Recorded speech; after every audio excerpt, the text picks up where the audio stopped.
누가복음 15장의 전체 본문은 우리 여러분이 목사들도 굉장히 설교를 많이 한 그런 부분이고, 여러분들도 아마 굉장히 수없이 많은 설교를 들었던 그런 본문일 겁니다. 잘 아시는 대로 이 누가복음 15장은 같은 비유입니다. 이 세 가지 비유, 그러니까 잃어버린 양을 찾는 비유, 그리고 잃어버린 한 드라크마를 찾는 비유, 그리고 잃어버린 한 아들을 기다리는 그런 비유, 보통 상자의 비유 이런 식으로 말을 하죠. 이 비유에, 이 세 가지 비유에는 공통점이 있습니다. 제가 금방 얘기했는데요. 이 세 가지 비유에는 공통점이 있습니다. 뭐냐면 잃어버렸다. 양을 잃어버렸고, 드라크마를 잃어버렸고, 아들을 잃어버렸다. 근데 또 하나 공통점이 있습니다. 그것은 찾았다.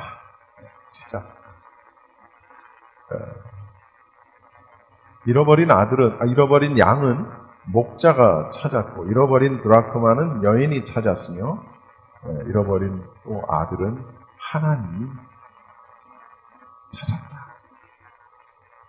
여기서 말하는 목자라는 것은 성자 하나님을 의미하는 것이고, 드라크마를 찾은 여인은 성령 하나님을 의미하는 것이며, 그 다음 집 나간 아들을 기다리는 것은 성부 하나님을 의미하는 것입니다.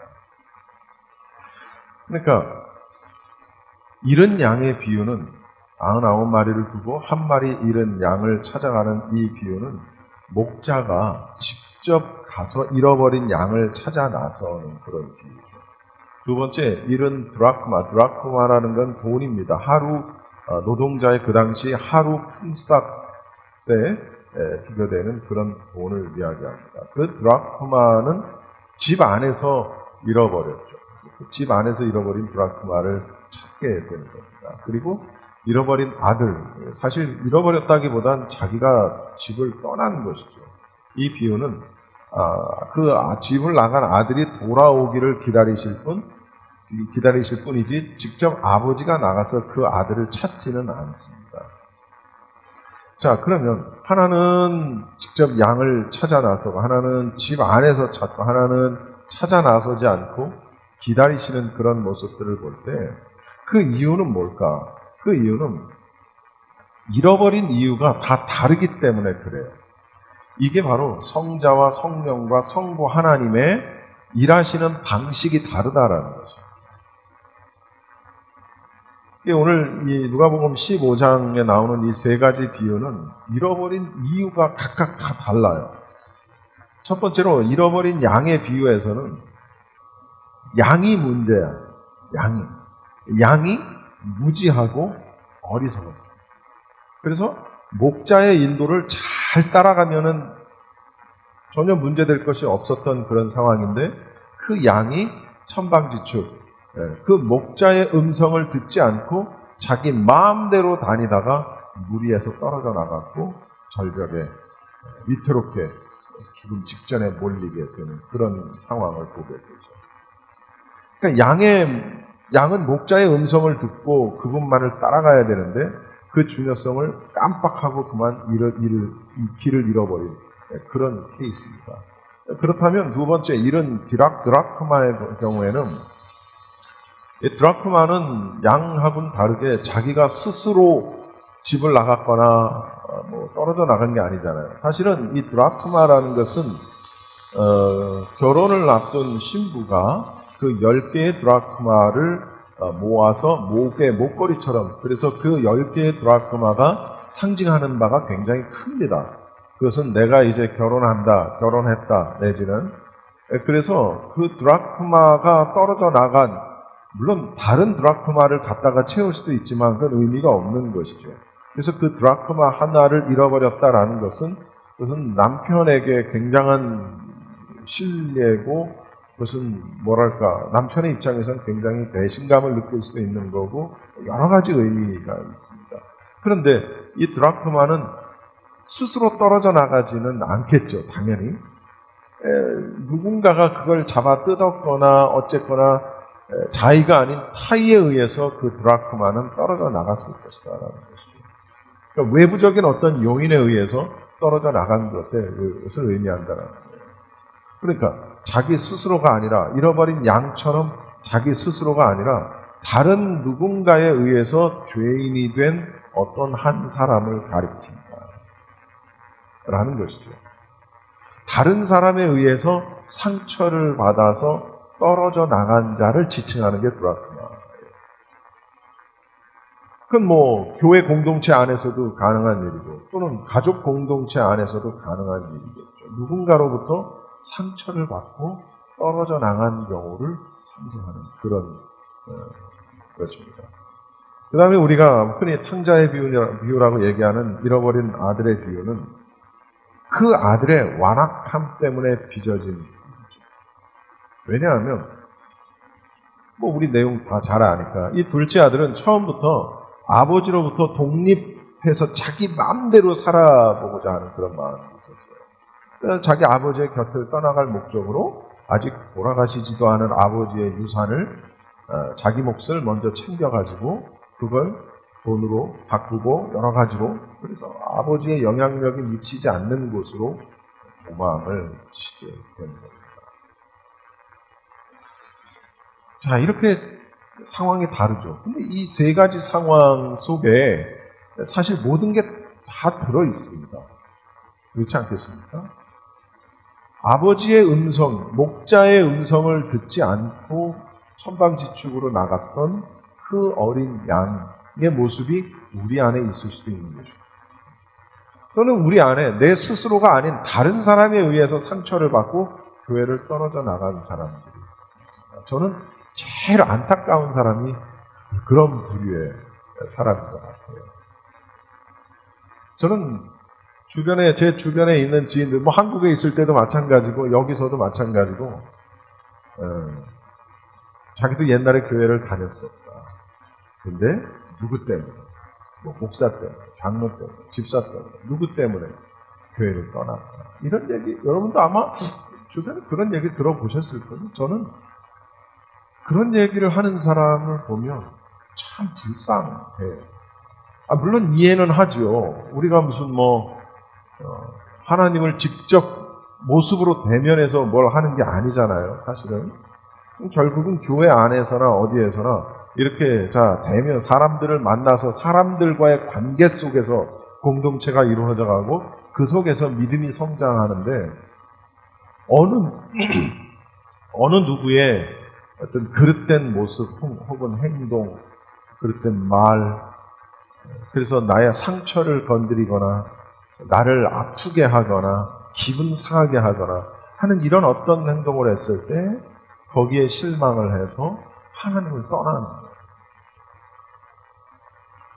참 불쌍하죠. 그건 그 사람의 신앙인 거고 내 신앙은 달라야 하는 거예요.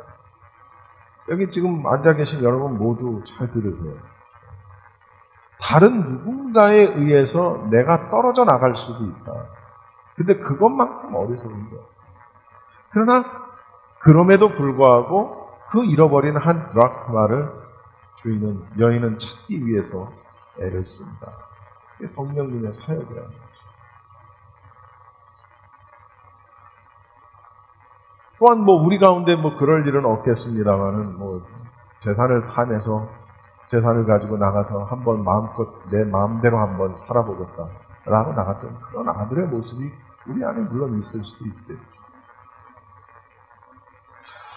유대인의 전설입니다. 이건 유대인의 전설이에요. 전설에 의하면 이런 게 있어요. 뭐냐면 하나님께서 인간을 창조하시기 전에 이거 정말 인간을 만들어야 할까? 라고 이렇게 생각을 하시다가 주위에 있는 천사들과 의논을 하셨대요. 그때 하나님 바로 옆에 있던 공의의 천사가 이렇게 말했습니다. 만들지 마십시오. 인간이라는 것들을 만들면 그들은 불의와 강파, 온갖 종류의 사악을 행할 것입니다. 이렇게 말합니다. 근데 그 옆에 있던 진리라는 이름의 천사가 거드는 거예요. 만들지 마십시오. 그들은 거짓과 배사를 일삼으면서 모든 사람을 속이고 심지어는 하나님 당신까지도 속이고 뻔합니다. 이렇게 얘기해요. 그랬더니 그 옆에 있던 거룩이라는 이름의 천사가 떠나요. 예, 만들지 마십시오. 아무리 하나님 당신의 형상대로 만든다고 하더라도 그들은 여전히 불순과 음란과 그리고 당신께 대적하는 것을 쫓을 것입니다. 그러니 만들지 마십시오. 이렇게 얘기해요. 그러나 사랑과 은혜의 천사는 이렇게 말했습니다. 하늘의 아버지시여, 만드십시오. 저들이 공의와 진리, 거룩에서 멀어진다 하더라도 당신의 부드러운 손길로 인해서 저들을 의와 진리로 데려오게 합니다. 라고 사랑과 은혜의 천사가 말을 하더라고요. 그래서 하나님께서는 이 사랑과 천사의 말을 들으시고 인간을 창조하셨다. 전설입니다. 이상한 소리 한다고 하지 마세요. 그래서 공의와 진리와 거룩 그리고 사랑과 은혜로서 그들을, 우리 인간들을 돌보시게 되었다 라는 유대인의 전설이 있습니다. 근데 하나님이 인간을 창조하시면서 주변의 천사들에게 물으실 일은 없겠죠. 그러나 일면 일리 있다. 여러분, 모든 사람은 자기 스스로든 아니면 다른 사람에 의해서든 주인의 곁을 떠나 버려진 존재들이라는 거죠. 그런 존재들이 될 수 있다라는 거예요. 결국 다시 말하면 죄인의 신세가 될 수 있다라는 거죠. 하지만 그 원인에 따라서 처방은 달라야 합니다. 그리고 가장 중요한 게 있는데 기도, 그리고 더 중요한 건 중보기도. 누군가를 위해서 기도하는 것. 굉장히 중요합니다. 지금 내 자신이 세상에 계속 머물러 있어서는 마귀의 종노릇밖에 하지 못한다라는 것을 알고 거기서 빠져나올 수 있도록 강력한 중보기도가 필요하다라는 거죠. 그러면 언젠가는 누구라도 나는 잃어버린 양이구나. 나는 잃어버린 하나의 드라크마구나. 나는 탕자구나. 이런 사실을 깨닫고 눈물을 흘리면서 회개하고 하나님께 돌아올 날이 있을 것이다. 그런데 그렇게 잃어버린 영혼이 돌아올 때 오늘 성경에 보시면 얼마나 기뻐하는 거예요. 잃어버린 한 마리의 양을 찾아서 나의 잃은 양을 찾았다 해가지고 어떻게 해요? 잔치, 벗과 이웃들을 모아놓고 잔치를 하는 거예요. 또 여기 잃어버린 드라크마 하나를 찾아놓고 또 이웃들을 불러서 잔치를 하는 거예요. 여기 잃어버린 아들 역시 탕자 마찬가지예요.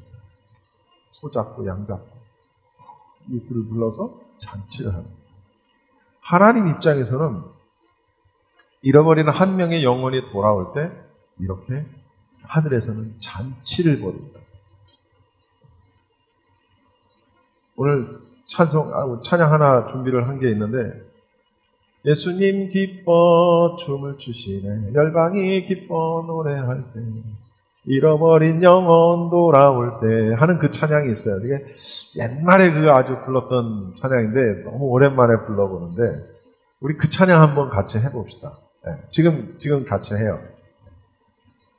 그 가사를 한번 생각해 보시면서 예수님께서는 기뻐 춤을 추실 거예요. 한 마리의 양을 찾은 것처럼. 또 성령님께서도 잔치를 벌이신다는 거죠. 잃어버린 드라크마를 찾은 것처럼. 하나님께서는 그를 안아주실 거라는 거예요. 탕자가 돌아오는 찬양. 자, 우리 이 찬양 왜 우리 교회에서 한 번도 안 불러봤나 싶은데 우리 한번 신나게 한번 예수님 마음을 가지고 한번 불러봅시다.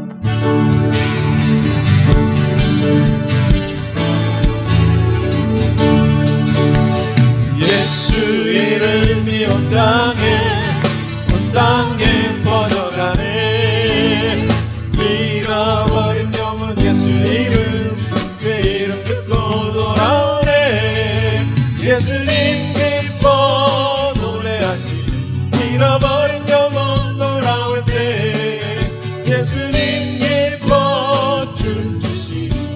잃어버린 영혼 돌아올 때니 예수 이름이 온 땅에 선포되네.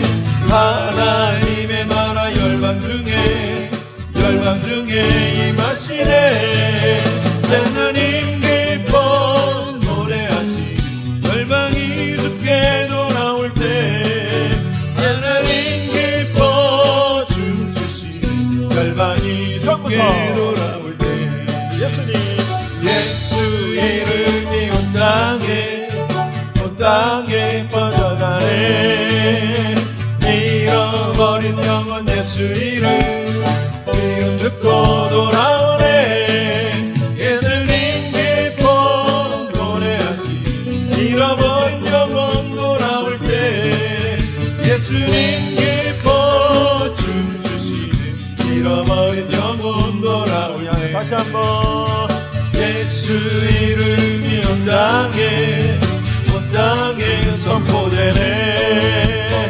하나님의 나라 열방 중에 임하시네. 하나님 기뻐 노래하시 열방이 주께 돌아올 때 하나님 기뻐 춤추시 열방이 주께 돌아올 노래하시 기뻐 노래하시 잃어버린 영혼 돌아올 때 예수님 기뻐 춤추시 잃어버린 영혼 돌아올 하나님 기뻐 노래하시 열방이 주께 돌아올 때 하나님 기뻐 춤추시 열방이 주께 돌아올 때 예수님이 춤을 추시고 하나님이 춤을 추시는 모습을 한번 상상해 보세요. 근데 성경에 보면 분명히 목자와 성령님과 하나님이 잔치를 벌이시는 모습을 우리가 보게 됩니다. 우리 주변에 있는 우리 공동체에 있는 내 지인들 혹은 내 가족들을 하나님 앞으로 인도하는, 그러니까 하나님 입장에서는 잃어버린 양, 잃어버린 한 드라크마, 또 잃어버린 한 아들을 찾는 그런 기쁨을 느끼실 수 있게 우리가 기도하고 그들에게 복음을 전하고 말씀을 전하고 하나님 앞으로 인도하는 저와 우리 여러분 모두가 다 되시기를 바랍니다. 기도하겠습니다. 하나님,